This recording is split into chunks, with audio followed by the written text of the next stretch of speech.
We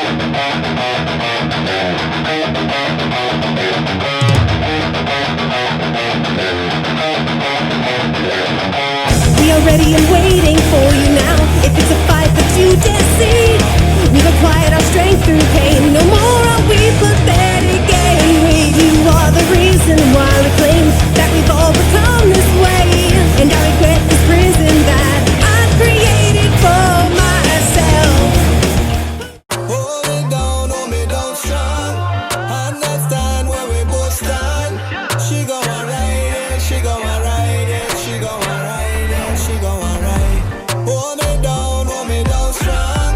Understand where Music is Life podcast. This is your host, Lou Mavs. Check out everything you need to know about the show over at musicisLifepodcast.com. Summer's coming, and I got the shades on. Why?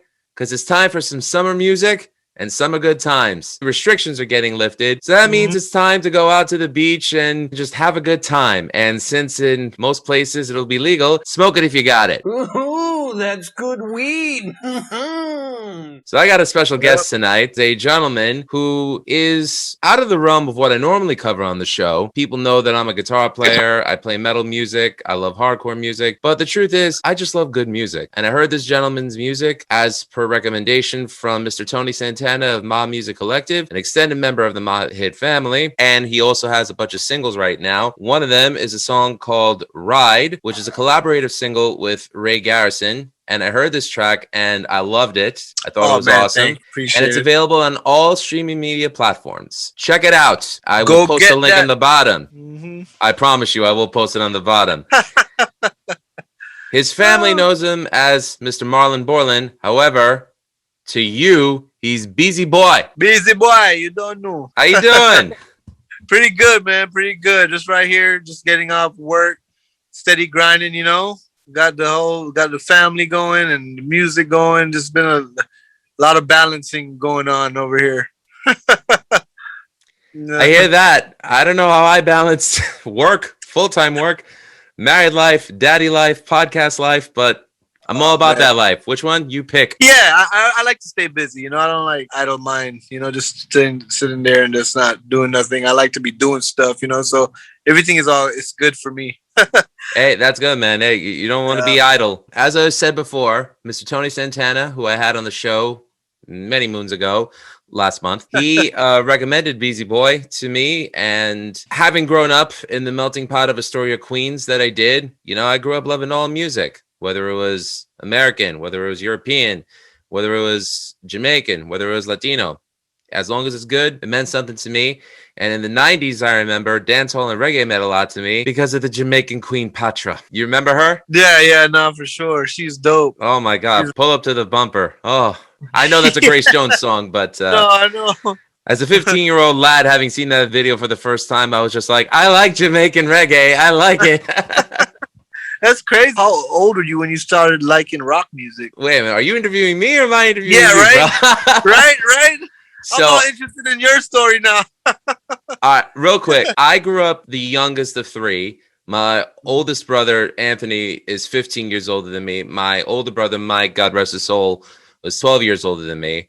And they got me into a lot of the Western music that I grew up loving. My brother Mike was a huge jazz fan, so he got me into like Weather Report and Alan Holdsworth. It was because of my peers that I was really engulfed in what was going on with hip hop growing up in the mid to late 80s and the early 90s. When I was a kid, I was all about Run DMC. Then when Onyx came out, I thought that was the shit. Yeah, I'm really dating myself right now. Around 93 was when Shabba Ranks hit big with Mr. Loverman. So that was my first exposure to reggae before. Loverman. Shabba. That's the guy. So that's what got me into reggae. And then I discovered Patra, then Bob Marley, and 311, who we will tie into this episode later on. BZ, I am beyond honored to have you as my guest tonight. So I would like to know the beginning of your musical history. What led you from becoming Mr. Marlon into Mr. BZ Bwai? Oh man, I was actually my grandma used to make me play the guitar. My brother used to play the keyboard, but I played more the guitar. And we used to play in church all the time in Belize. That's when I used to live in Belize because I was born in Chicago. Then when I was like couple months, like 4 months, my mom sent me to Belize with my grandma, and I was raised there in Belize for almost 15 years, you know, and she kind of molded me with the music thing, you know, because she always had me on a schedule with my guitar, schedule with Bible studies, schedule with all these things. She had me strictly on, you know, and then when I came to America, I kind of drew away from it a little bit, you know. It's just because of all the craziness. It's like super crazy out here, just a super fast life. When I got in a decent position out here, I started doing music again with my brother, you know, and he was actually doing rap. I wasn't even really into it like that, you know. And then I'm like, hold on, let me put my culture into my music, like speak the way we speak and just put that into the music. And I started like that. I mean, the first couple of songs was so funny, man. It was so funny. Like, I would listen to it right now and be like, oh man, put this 6 feet underground right now. Did you feel like you were trying too hard when you were coming up with these songs? No, honestly, I always had the gift of like coming up with melodies just because of playing the guitar. I always heard melodies and I would create it on the guitar. What were some of your earliest guitar influences? Oh, Bob Marley for sure. Of course. Bob Marley. Butchie's just my favorite artist, but Bob Marley, Buddy Guy. Oh, wow. That is someone whose name we have not mentioned on the show before. Awesome. Yeah, Buddy Guy, man, Jimi Hendrix, they're all like super dope. And you know, honestly, when I was young, they weren't even actually my influence. It was just me being around people in Belize that played the guitar. You know what I'm saying? So it was just me figuring it out on my own. Then when I came out here, then I started hearing about Bob Marley and Tupac. Because remind you, my grandma was super strict. My grandma had us as like saints when we were kids. Like until we came to the United States, that's when. That's what all nanas do best. Yeah. That's my grandson. Yeah, you know. And then after that, I did a mixtape of just my solo stuff. This is like in the very beginning. We used to like, me and my brother, we used to go to gas stations and sell our CDs. We used to get you were hustling since a wee lad, huh? Yeah, man. Like literally, we used to buy it. It was what was it? Was it $30 for 100 CDs, right? So those were the days. Yes. Yeah, and we would burn them, and then we would sell each CD for $1. So we will make $100 out of the $30 that we spent. And we would just walk up to every person that go and get gas. Like we would just walk up to them, hey man, check out my music. We're up and coming artists. And if that ain't return of investment, I don't know what is. That's genius. Yeah, right. No, yeah, we found a spot down in downtown LA that sold some cheap CDs. So we just burned them. We spent hours burning them. And let me guess, Memorex, right? Yeah. The TDKs are too expensive. Yeah, man. And after that, I met this guy named O'Brown, which is the rapper of my band now. I met him through my brother and his friend. They actually introduced my music to O'Brown's dad. And O'Brown's dad is the one that was like, yo, man, you should check this kid out. So he checked me out. He put me on his show. At the time, he was working with Be Real TV. He had a show, the O'Brown Show on Be Real TV. Be Real from Cypress Hill? Yeah, from Cypress Hill. I remember he had the show where he would be in the SUV. Yeah. Smoke. It was that show. No. He had 2 shows. He had the Smoke Box show, and he had the one that he has just in the studio. O'Brown used to host the show, and he put me on there, me and my brother, and I literally performed my whole mixtape on there. And he was like, man, why don't we get a record together? We both from Belize, because his dad is Belizean, his mom Mexican, I'm Belizean, you know. And we did one song called Rebel, and it took off. Everybody liked it. Everybody was feeling it. And we just did a whole album. Long story short, the whole album took us to Russia, had us on the 311 cruise, had us doing all these things, you know.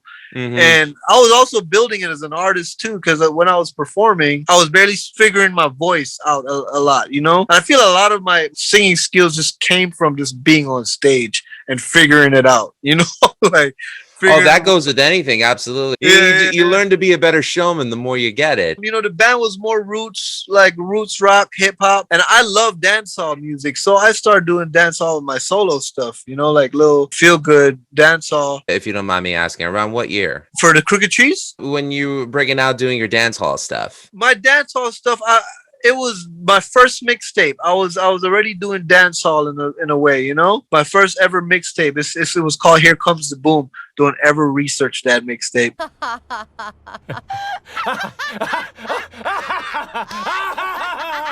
Why You never heard of it. Continue. Yeah, I never heard of it. That was just upping the stage of my career, you know what I'm saying? The stage Hey, of we my all gotta growth. start somewhere, man. Don't worry. Yeah, yeah. That was actually I did a lot of dancehall songs on there, a lot of hip hop mixed with dancehall because my brother does hip hop a lot. And afterwards, from the band, it started coming natural to me, you know, as far as writing and coming up with music, creative things. And I started just venturing off, doing my own thing, being a part of the band, going on collaborations with other artists. I was actually on a collaboration with this big time Mexican artist called Secan. His name is Secan. He's like super huge out there in Mexico. He flew me out. He actually sent the beat the week before and I did the song the day after and I sent it to him. He was like, get ready to go to Mexico. I'm like, oh, damn. So he flew me out to Mexico. We did a whole music video. And he flew me back. It was just a dope experience, man. I've been very blessed to do all these things, you know. Yeah, that sounds amazing. To actually go to a different artist's home country to record a song with them and do a video with them. I mean, that's like living the dream right there, bro. And the thing is, when I was driving to him, there was billboards, there was bus stations with his face everywhere. So I'm like, oh, damn, this is crazy. I'm really about to go see this guy right now and we're about to do a music video, you know? So it's just a dope ass experience, like a movie, like some like out of a movie, you know? I hear you. Mexico is like one of those places. I grew up watching Lucha Libre with my family. So we were all about like pro wrestling. You know, I knew about a lot of rock en español because of friends of mine from college who are of Latino descent. So they got me into Maná, they got me into Puya. Oh, so, Maná. Yeah, amazing. If there's one thing I know about Latino musicians and wrestlers, but like in terms of like the entertainment value that they bring to their people, they're considered heroes, like almost like comic book status heroes to their people. And I think that's a beautiful thing. Sure. Yeah, it is. That's a good question. Like, how did I come about to be where I'm at right now? It's crazy, man. It's a lot of experience, a lot of hard work, a lot of shows, everything for me to be as comfortable as I am right now doing music. Like now I could just be in a studio and I could just knock something out and it's just fun now, you know? It's like, it's super amazing. It tops it off when people say they love my music. You know, I'm like, damn. I sometimes just do it for my own emotions, you know, and somehow it inspires others, you know? Well, I sure as heck enjoy what you do. And I've only been checking out your stuff for just a little under a month, you know? And I think what Tony's doing, and, you know, shout out to Tony Santana. Yeah, shout out Tony. Me and him had some records coming out too. Yeah, he mentioned that to me. You know, the fact that he's bringing like all these artists on to release singles on Mob Hit Records and just getting them out there. And like, you know, he is freaking hustling like a madman on his Instagram, you know, promoting the Spotify pages to find your music, but, you know, the Apple Music stuff.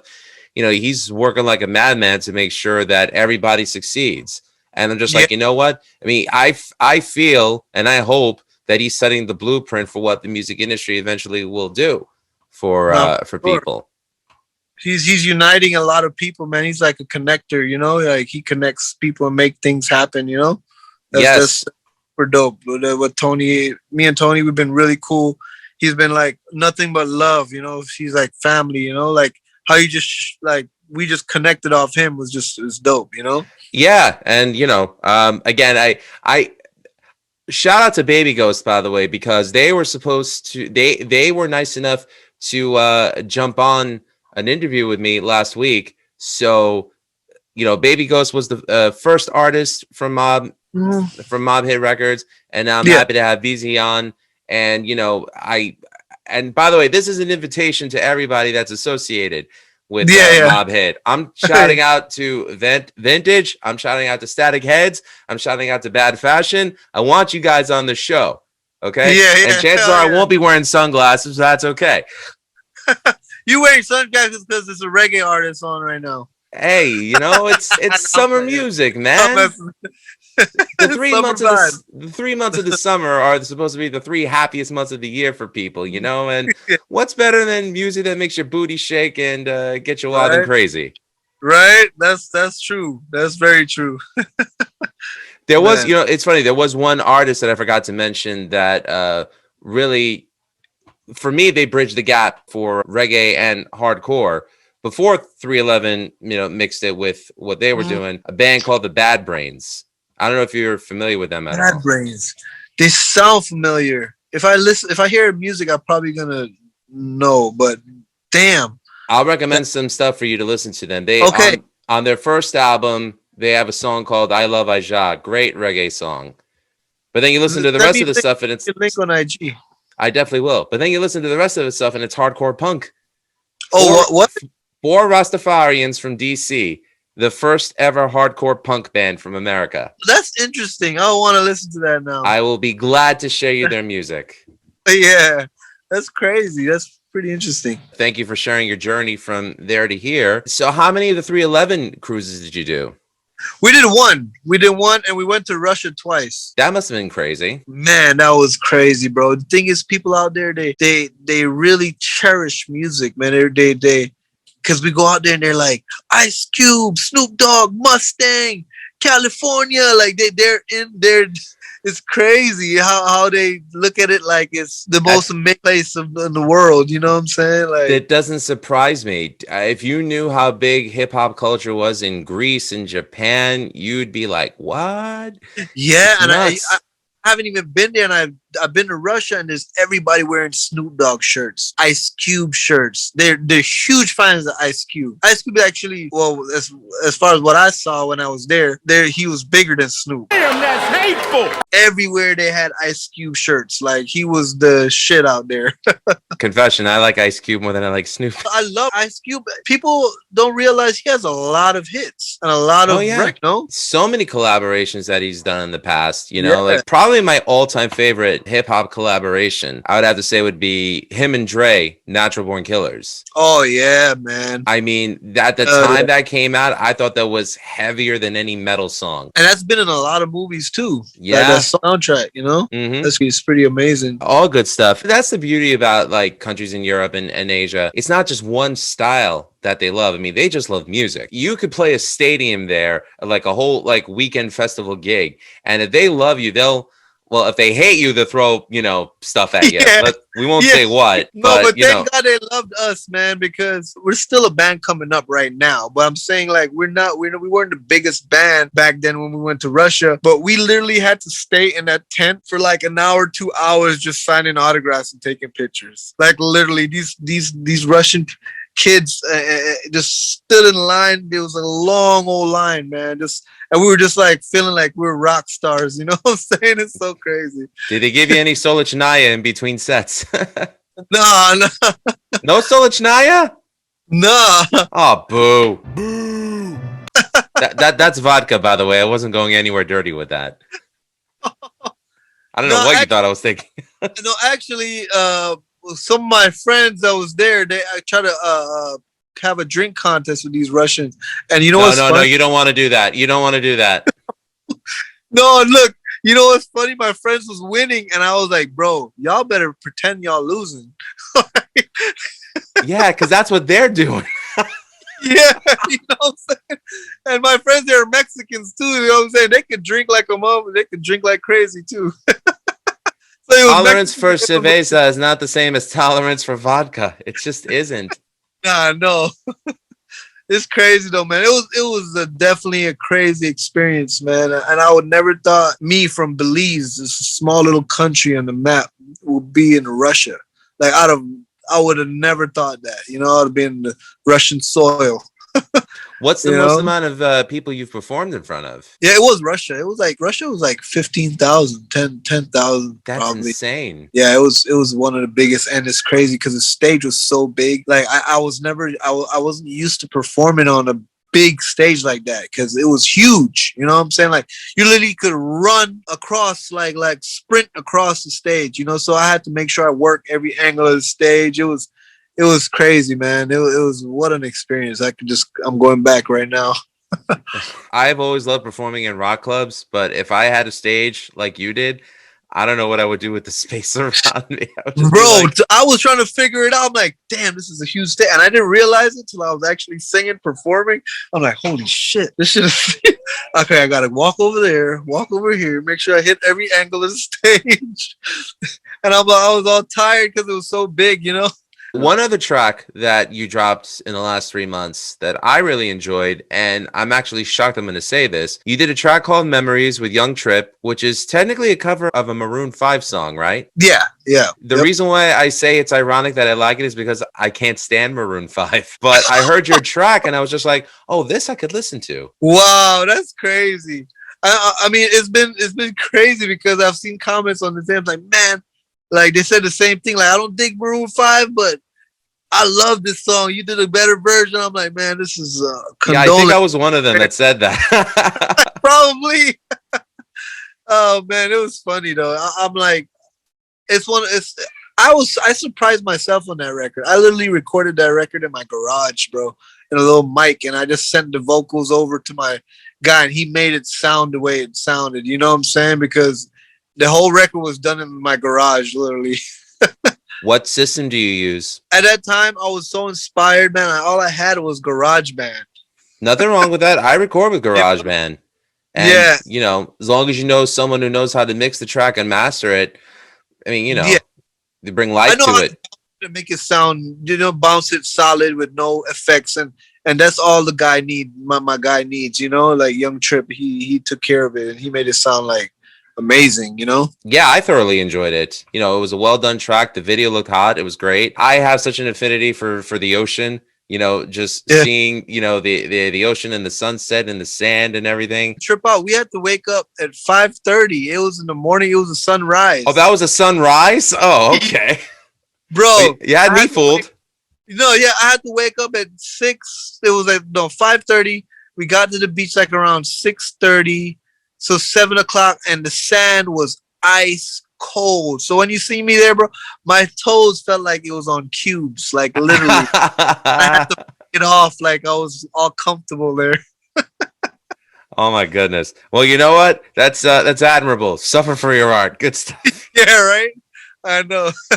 What are some of the things that inspire you most musically? Because you are a family man. I would assume family is probably something that inspires you more than anything. You know, family inspires me a lot, you know, especially having my own kid and my fiance. We're going in seven years now. A lot of things that we go through, I put in my music, you know, like a lot of things that I go through personally, I put in my music. Like I just made a song for my daughter. Like it's not out yet, but I'm gonna release it soon. But you know, that's what's amazing about my music and just doing what I'm doing is just I'm able to express everything I'm going through just in my music, you know, like even if it's love, the way I feel about my girl, the way I feel about life, you know what I'm saying? If I want to inspire myself with a song, I could just write something that is self-inspirational. Yeah, I'd say family is one of the biggest things I could say. I stick with family, you know, I don't really go, you know, it's just, I stay low key with the fam.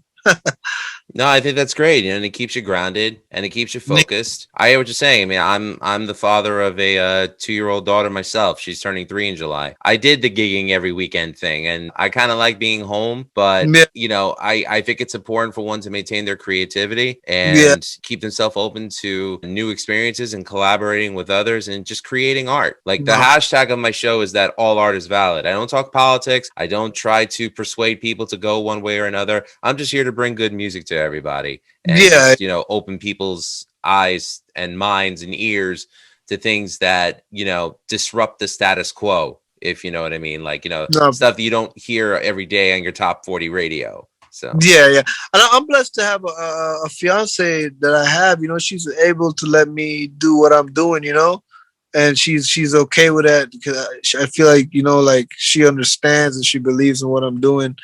You know, and I'm grateful for that because a lot of people that, you know, this is hard. It's super hard. Oh, very hard. I mean, think about the amount of breakups, divorces that happen because of the music industry itself. Yeah. You know, some people do not know how to handle the celebrity, the fame from the success. And they don't know how to be pure, be righteous, do the right thing. You know what I'm saying? Like a lot of people I feel like, you know, with me and my relationship, I just keep things simple, you know what I'm saying? Like keep my life simple and not complicate things and just like keep close with her and make sure she's in with whatever I'm doing, explain her whatever I'm doing so she understands. And she's been amazing, man. She's been an amazing person by my side. That's awesome, man. I mean, to me, I don't think there's anything better than being able to enjoy the simple things in life with the people that you love the most. I mean, like if my wife asked me, she's like, if you had a platinum record, she asked me this. She said, "Whoa," she asked me, "What would you do with it?"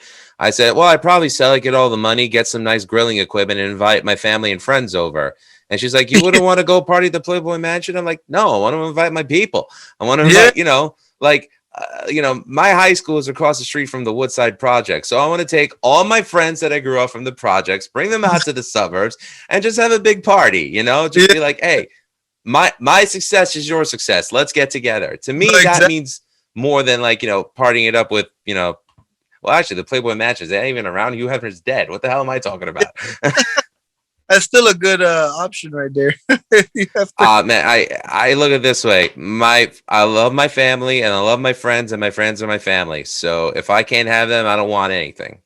No, yeah, that's true. Very true. So I see that you have a lot of different collaborations on all of your platforms, and you do have more coming out with Mob Hit. They're all varied and good. For example, I mentioned the one that you did with Roy Garrison.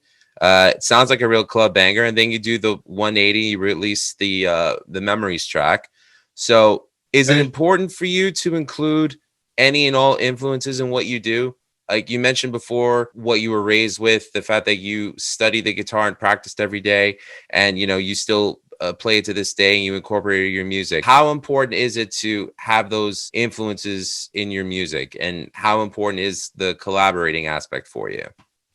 I feel like it's very important because collaborations is good to build fans, like different eyes on your music, So I definitely feel it's very important. I do have a lot of collaboration. I have a cumbia song. A cumbia. I'm featured on the song. It's not my song. I'm just featured on there. Cool. But it's just gonna give me a whole different audience, right? Where people's gonna be like, who is this guy? Spin some patois on some cumbia song. I'd like to hear that. No, it's a very good. And yes, I know what patois means, people. Don't worry. But directly, he probably don't even know what patois means.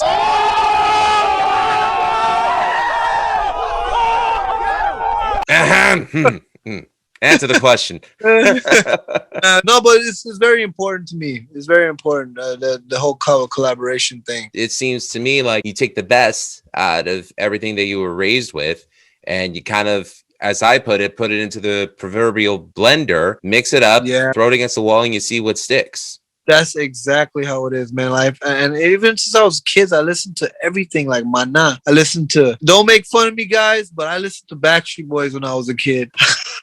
Don't lie, I swear.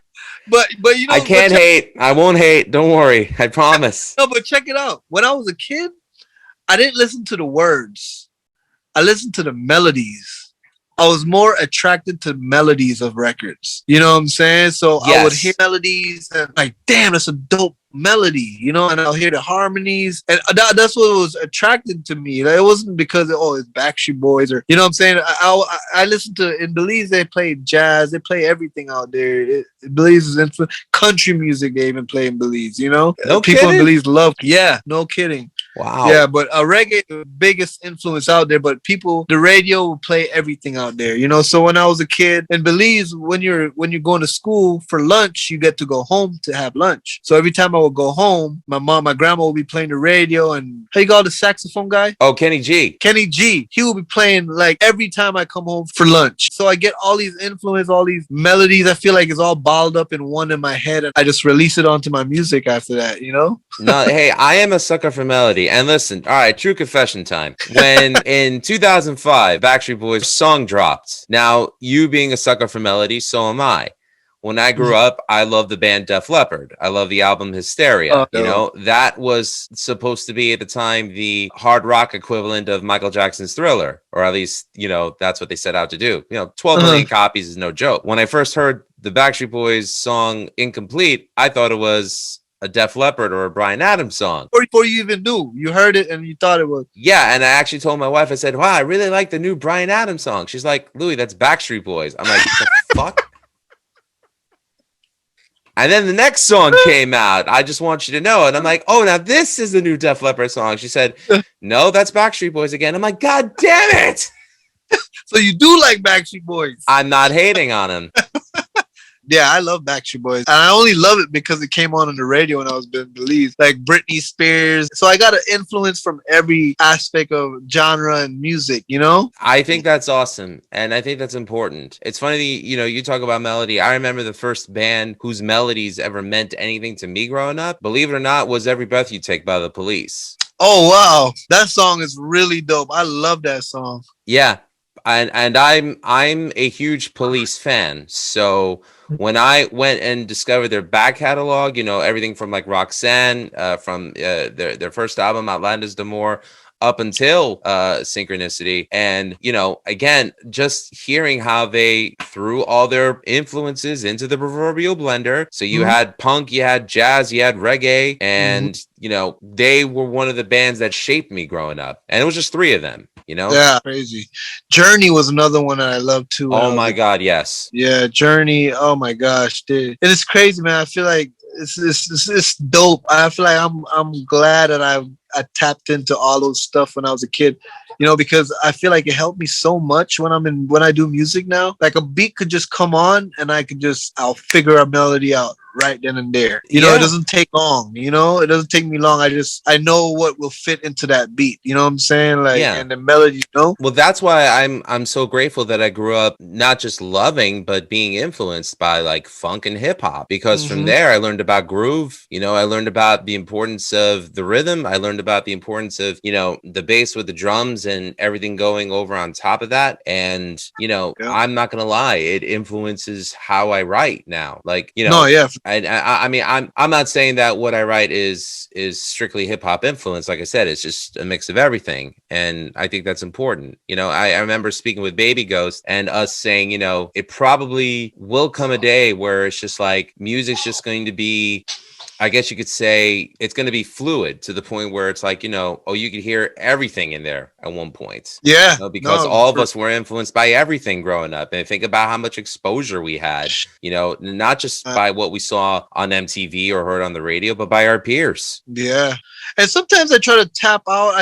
Have you ever tried to like create music in your head, like just a melody without even hearing a beat or anything, just quiet, just create something, you know what I'm saying? Yeah, and the problem is if I don't record it, I'll forget it.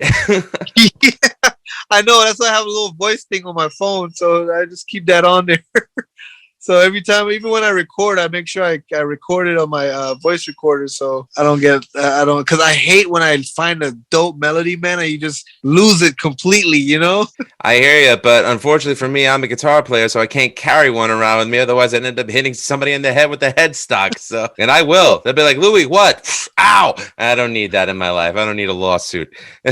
What avenues do you feel like you have yet to cross? Where do you want to see your music in the scope of pop music in the future? Oh man, it's the scope of pop, you said? I say pop because, like reggae and dancehall, it's not just in the clubs anymore. I mean, like, I remember 17 years ago, artists such as Sean Paul and Wayne Wonder and a bunch of people like that really brought it to the forefront, before reggaeton hit it big. I just remember dancehall, like that era, hitting big way before reggaeton did in the States. So when I say pop music, I don't mean that as an insult. I mean, at the terms of its popularity. So where would you like to see your music in the scope of popular music coming up? I mean, honestly, I want to go like some worldwide music, man. I want to tap into pop, like add my culture, my sound to different kind of music like that. You know what I'm saying? Like Sean Paul is doing actually right now. He's tapping into all these the foreigners, the big names and big following, just artists from different countries. You know what I'm saying? And just creating music with them.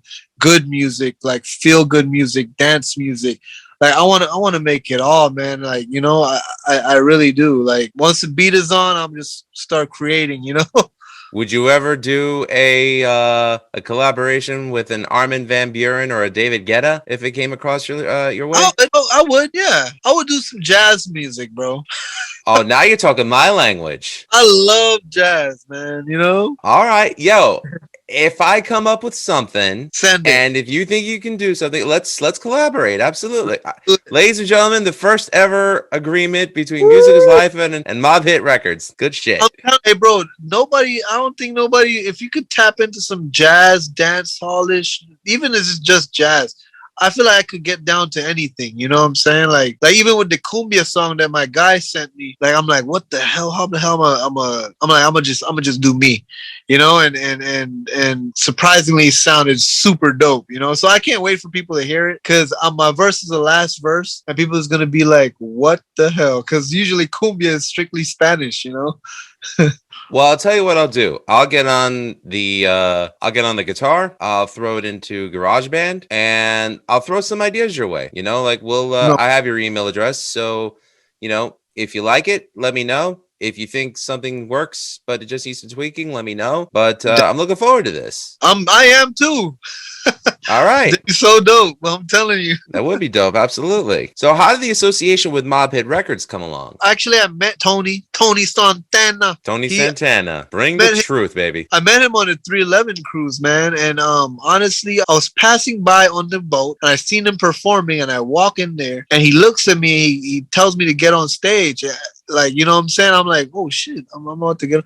And he just called you out in front of everybody and said, come on stage? Yeah, he called me out, and he called all the other artists that he knew was artists. He called them on stage as well, you know? And we just had like a whole mashup, like with his style. And I just got on there, and another guy from Bad Fish was on there too. You should check them out though. Like, they're really good, you know? And they have a big following too. But I was privileged to be on stage with him. This is why it helps to widen your scope, ladies and gentlemen.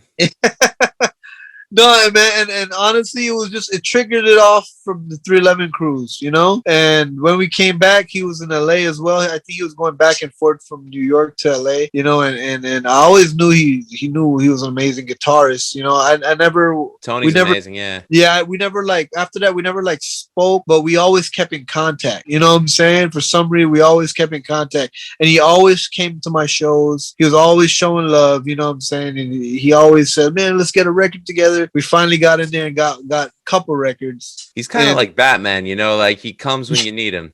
Yeah.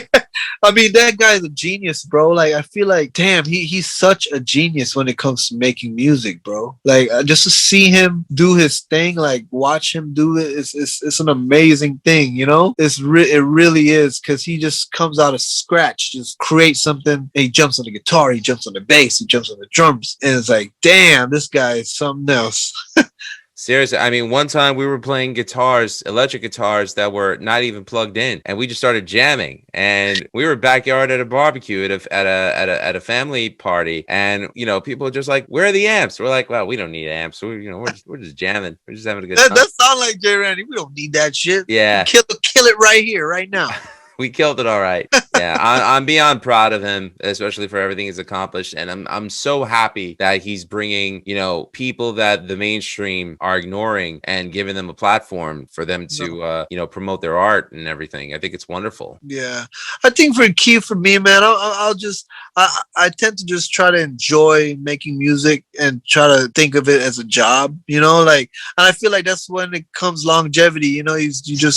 You go about your life, you express what you go through in life into your music, and you just keep going, you know what I'm saying? And honestly, even if I become the biggest person in the world, man, I'll be blessed. That'll be an honor. But even if I'm just still here just doing music, like, I feel like I already made it, you know what I'm saying? Because I'm making music, I'm doing what I love. Like, I'm a licensed barber. I make money elsewhere. Like, so I'm happy, you know. I'm doing two things that I really love to do. That's, you know, awesome. Yeah. I mean, it's basically is that the things that you love the most, they sum up all the parts that make you who you are. If music is a career path and you're saying that, you know, you treat it like a job, that's okay to treat it like a job, because as long as you're good at your job, you know, you'll be happy, and people around you will be happy too. Just don't make it a chore. I think that's when it becomes. Yeah, you're right. No, you're right. No, for sure. And when the beat is what inspires me the most, man. When I have producers that sends me dope beats, man, it's like I'm in Candyland. Candy. You know what I'm saying? I hear you. Who are some of the producers you've enjoyed working with? Tony Santana and him. We with him, bro. We'll just get together. We won't even know what we're working on. We'll just get together. He'll create some shit. I'll write while he's creating, and then we'll just get the record done. You know, so that's the energy me and him have when we go get together and do music. But Ray Garrison is actually a dope artist as well. Where is he from originally? He's originally from Atlanta, you know, and I met him because of a good friend of mine named Chef Sean. He's actually a rapper. He has this huge following as well. He did a song with Jeremiah, the R&B singer Jeremiah, and he was actually a childhood star as well. He was in movies with Forrest Whitaker and stuff like that. But he was a good friend of mine, and I met Ray Garrison through him. So he told me come to the studio one time, and I went to the studio, and me and Ray Garrison, we just clicked, man. We have a lot of songs out. I mean, in the making as well. Young Trip is another producer. It's amazing. He's the one that worked with you on Memories, yes. Yeah, Memories. So, but I try to keep it just Young Trip and those three, you know what I'm saying? Because I feel I mesh well with those three. You know, it's hard to find producers that make you sound the way you want to sound, you know what I'm saying? To mix the way you want it to be mixed. And these are guys that I really don't have to say nothing. They just do it. They just know how I like it, you know? No, I think that's awesome, yeah. With the songs you're dropping, you know, since it follows reggae and dancehall, those genres, it's amazing to me because having come up where I came from in Astoria, Queens, and having been exposed to so much, reggae and dancehall, you know, it's definitely come in and out in waves in the mainstream. You know, as I mentioned, I remember, you know, when it was hitting big in the 90s, and then Sean Paul, you know, brought it back again around 2003, 2004. You know, you're doing what you're doing right now. People, though, they need to remember that reggae encompasses more than just what people hear on the radio. You know, we've mentioned Bob Marley. I mentioned the Bad Brains. We even talk about the calypso of people like Harry Belafonte and Boney M. You know, even Sting and the Police, you know, involving reggae with everything they did. There's so much when it comes to different facets of this genre. For you, is it more important to either help the genre grow, or do you really just like want to leave your own mark within it, or do you think that there's a way that you could accomplish both? I think there's a way that I could accomplish both, you know, to leave my own mark and to have a huge influence with the genre. I just feel I have so much to offer, you know, and it's hard to just say I have so much to offer. I feel like I have to show it. I can't just say it. Like I have to show it, like show them what I can do, you know, and the only way I'm gonna do that is to create music and put it out there, you know what I'm saying, and make it happen, create that catalog for people to see, you know, to make that mark, you know. But I think I could do that, and I believe I can.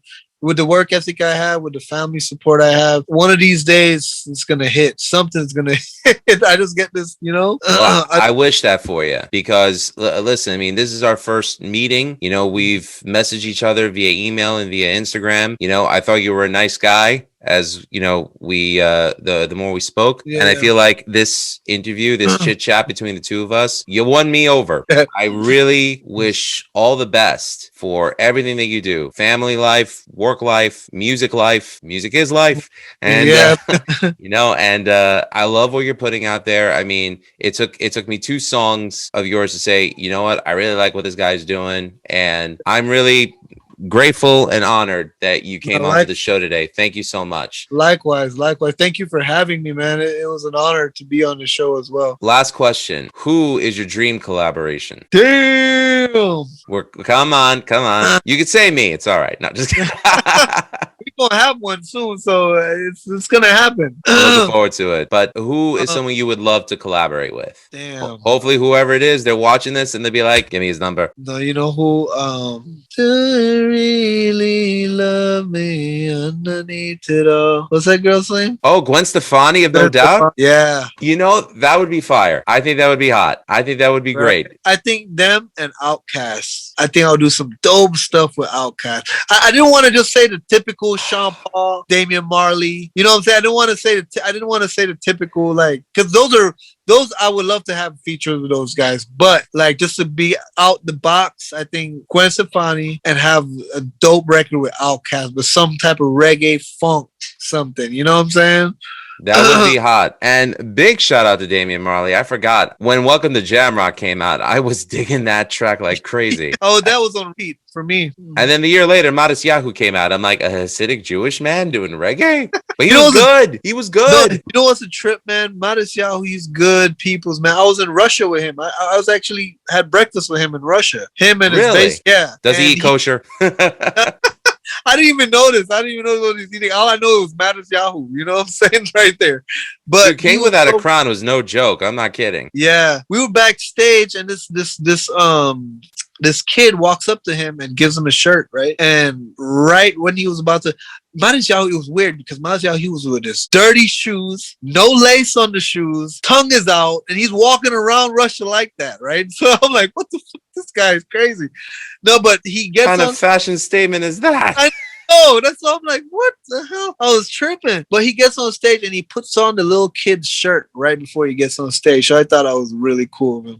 I feel like that's something I would do if I would ever like become, you know what I'm saying? I will make people's day, you know what I'm saying? Just little things will inspire someone, you know, and to do something big, you know? I think that's a wonderful attitude. And I would hope that an attitude like that would catch on to whoever's watching this, whoever listens to you. May they go out and do something great with their talents. And may you continue to pursue a path of greatness with your talents. Thank you. Appreciate it, man. If people wanted to get in touch with you or know more about you, where could they find you? They could find me on IG is BZ Bwai _official, and you could actually go Google and search just BZ Bwai and all my social media platforms. And music, everything will pop up right there. I promise you that we'll have links in the description so that people can contact you directly. All right, brother, for sure. No problem. So we're going to wrap this up. I just want to say, BZ Bwai, thank you again so much for coming on the show tonight. I know you had a long day at work. You probably just want to chill with the family. So I really appreciate you taking time out of your day for me. No problem. Thank you for making this happen. And let's get that record. Absolutely. I got to go put my daughter to sleep now. So damn, yeah. Man, you got a little seasoned. You're a little more seasoned than me because my daughter is just 2 months. You're in there 2 years. You're 2 years. Your baby's 2 months old? Yeah. Oh. What's the kukla's name? Phoenix. That's beautiful. By the way, kukla is Greek for doll. So doll? Yes. Kukla? Kukla. Koukla. Kukla. Okay, so learn something new today. There you go. Kukla. Say I love you, kukla, and that's it. That'll make her day. She'll probably be like, "What'd you call me?" Girl's gonna be like, "What you say?" Anyways, BZ Bwai, thank you so much. Really appreciate your time. All right, brother. Thank you. No problem. As I mentioned before, you can find descriptions on the bottom for all the links so you can check out more about BZ Bwai. You want to check out more about this show, go to musicislifepodcast.com. There I'll have links for all the audio podcasts and links to the YouTube page. Well, you're already watching the YouTube page, so thank you. Hopefully you subscribe, liked, comment, and check out our parent network, ratsareview.com, the Ratsar Review Network. There you can check out all the other podcasts that we have on the show, including the mothership show itself, Ratsar Review. Check out Vieira Vault with Rob Vieira. Check out Suck My Balls, the South Park podcast. I always wait for people's reaction on that because it's hilarious. It is. I'm like, what the hell? I'll say it again. Suck My Balls, the South Park podcast. Is that a website? No, that's the name of one of the shows on the network. Oh, okay. Wow. Yes, you can find me right under Suck My. Oh my god, that's hilarious. Yeah, it's good stuff. You could also check out The Right Opinion with Harrison Bergeron, and you could also check out Beyond Bushido, which is a weekly pro wrestling and MMA commentary show with my buddies James and Eric Adams. So check that out when you get a chance. And remember, check out ratsarreview.com and musicislifepodcast.com. Once again, BZ Bwai, thank you so much for coming on the show. For sure. Thank you. And I wish everybody a good night. And once again, shout out to Tony Santana. Thank you for hooking this up. Shout out to Baby Ghost as well. And remember, everybody, all art is valid.